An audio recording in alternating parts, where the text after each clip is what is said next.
તો જય માતાજી ડાયરા ને રામ રામ ને સીતારામ। આજના વિડીયોમાં હાર્દિક સ્વાગત છે। તારીખ 23/12/2025 અને આજે આપણે ખરા બપોરે કોને વ્લોગ ચાલુ કર્યો છે અને આજે આપણે હતા રાધનપુર અને રાધનપુરથી કોને હવે વર્તા વર્યા છે અને હાલ તો આપણે જો રાપરિયા હનુમાન દાદાએ છીએ અને અહીંથી વિડીયો ચાલુ કર્યો છે અને આજે આપણે તમને કોને ખારિયા આપણે બનાસ પુલ બંધાર્યો ને તે કાજ જેવું ચાલે છે તે તમને બતાવો। અમારા વિડીયો में बना રહેજો બરાબર। અને તડકો હે એટલે બરાબર દેખાતું નથી અને વિડીયો બના રહેજો અને સારો લાગે તો લાઈક કરજો, કોમેન્ટ કરજો। અને તો ચાલો તારે આપણે જઈએ બનાસના પુલીએ।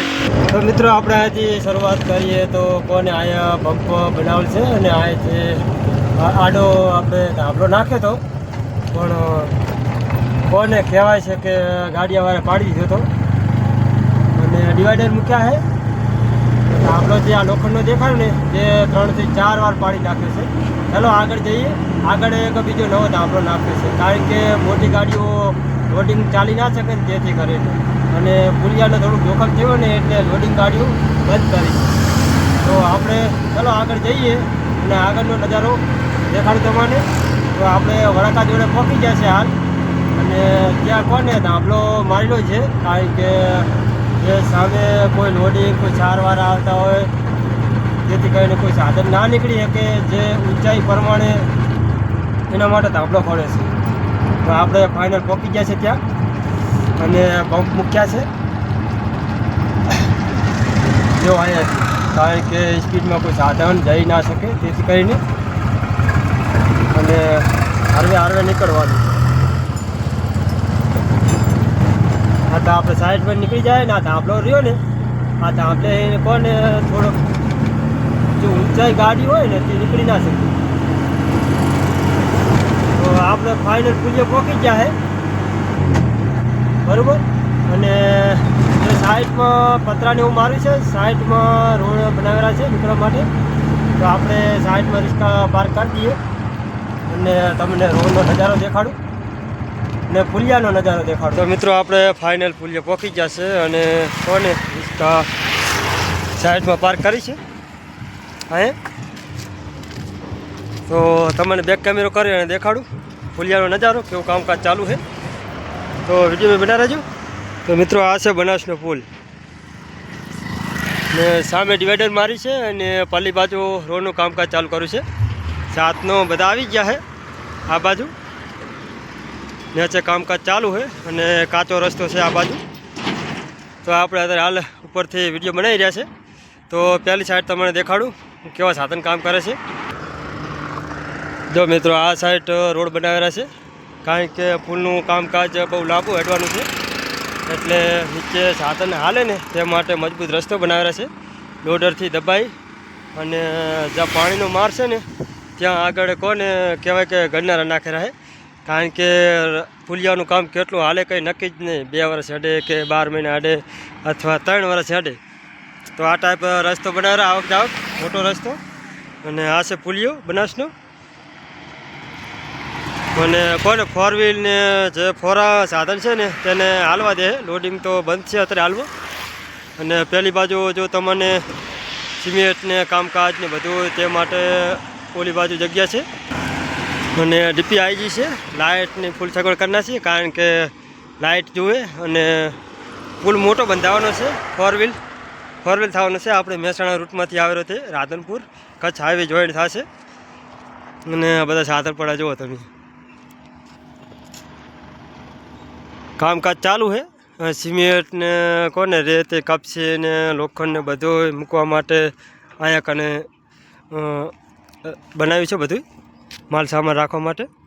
અને પુલિયાનું કામકાજ કોને ગરનારા ને એવા લાઈન મૂક્યા છે અને આપણે કોને અત્યારે હાલ તો ઓલી બાજુ જઈએ એ બાજુથી તમને નજીકથી નજારો દેખાડું। અને ગોષ્ઠના કોને સામે ધાબળા આ બાજુ 3 વાર પાડી નાખ્યા હતા ગાડીવાળે અને વળી પાછો લગાવ્યો છે।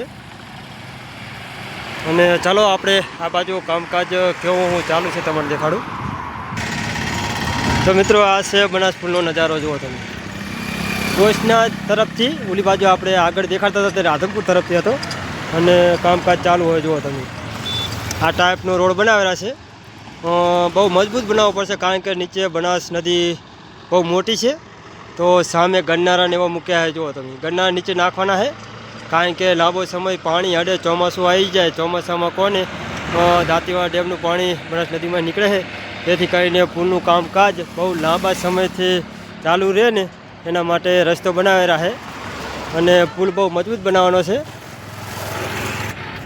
અને માટી બધી જો ઓલી કારીતર મજબૂત લાઈન નાખેલા, કારણ કે ઓલા ઉડણ રેતથી તો રહે નહીં, રસ્તો મજબૂત બનાવવો પડે લોડરથી, અને માથે પથ્થર નાખશે અને પથ્થર નાખીને મજબૂત બનાવશે, કારણ કે 4 વ્હીલ અને લોડિંગ તમામ સાધન નીકળી શકે. કારણ કે અત્યારે હાલ રસ્તો પુલ બંધ છે ને એટલે લોડિંગ ગાડીઓ નીકળી નથી શકતી, કારણ કે લોડિંગ ગાડીવાળાને ફરીને જવું પડે, મોટા સાધનવાળાને.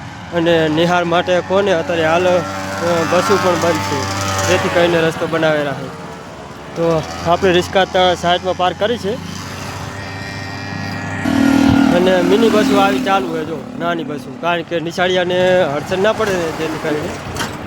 અને આ બનાસ નદી જુઓ તમે, આ સેટ અમારા ગામ થઈને નીકળી છે, અને અમારા ગામ થઈને આગળ થઈ અને ગઢસી પેદસપુરા થઈ આબિયાણા થઈ અને રણમાં ઠરી જાય છે બધું પાણી. અને સલચી બાંધેરા જો આ ગરનારો જે આ નાખા રહ્યું ને આ ટાઈપ લાગટ નાખશે, આ બધા ગરનારા નાખવાના છે. જો લાગટ અહીંયાથી કરી છે આટલી પોઈ લંબાવશે, કારણ કે પાણી બધું જેટલો નિકાલ થાય ને એટલો બધો ગરનારામાં પ્રવેશ થઈ જાય, અને સાધનને બહુ અડચણ ના પડે, અને ચોમાસામાં સાધન આરામથી નીકળી શકે. તેથી કરીને અને બાંધકામ સારું કરેલા, કારણ કે 2 સાઈડ ડિવાઈડર બાંધી અને આ જો પાક્કો માલ નાખી અને બનાવેલા. અને મિત્રો આ બાજુ તમે જુઓ માટી નાખીને, અને આ બાજુ સાધનથી બધું માલ સામાન ત્યાં હોય છે ને ત્યાંથી બધું લાવવા માટે રસ્તો બનાવશે, અને ઓલી સાઈડ સાધન માટે બનાવશે, કારણ કે પુલની શરૂઆત આ બાજુથી કરવાની છે.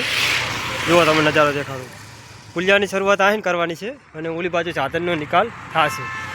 અને કામકાજ બધું ધમધોકા ચાલુ થઈ ગયું છે. અને આજ તો કોને કહેવાય છે કે 15 દાડાથી બધું વાહનો અને માલ સામાન બધું આવેલો છે, અને કામ ચાલુ કરી દીધું છે, કારણ કે પુલ હે કોને આના સિવાય બીજો કોઈ રસ્તો છે જ નહીં, જેથી કરીને તાત્કાલિક કામ ઉઠાવ્યું છે. તો ગરનારા જુઓ કેટલા બધા, ઓલી બાજુ એટલા બધા નાખ્યા, અને આઈકાને આટલા પડ્યા છે જુઓ તો. અને કામકાજ થઈ ગયું ધમધોકાર ચાલુ. તો મિત્રો પુલનું કામકાજ કેવું ચાલુ છે કોમેન્ટમાં જણાવજો જરાક. વિડીયો કેવો લાગ્યો, સારો લાગ્યો તો લાઈક કરી દેજો, બરાબર, અને પૂરો જોજો અને જોવાનું ભૂલતા નહીં, અને સપોર્ટ કરજો મિત્રો. આપણે વ્લોગની ચેનલ છે, તેઓ છતાંય આપણે બધું કામકાજ જે જગ્યાએ ફરીએ તેના બધા વિડીયો બનાવીએ છીએ, બરાબર. તો અત્યારે હાલ આપણે ગોશનાથ વર્ધીમાં આવેલા છે, અને રાધનપુરથી વરતો વરો છું, અને કામકાજ ચાલુ હતું, થોડોક સમય હતો એટલે મને એમ થયું કે એક વ્લોગ બનાવી દઉં. આપણે બનાસ પુલ બની રહ્યો છે ત્યાંનો, બરાબર. તો જરૂર જોજો, અને ચાલો તાર હવે આવનારા નવા વિડીયો મળશું. ત્યાં સુધી બધાને જય માતાજી.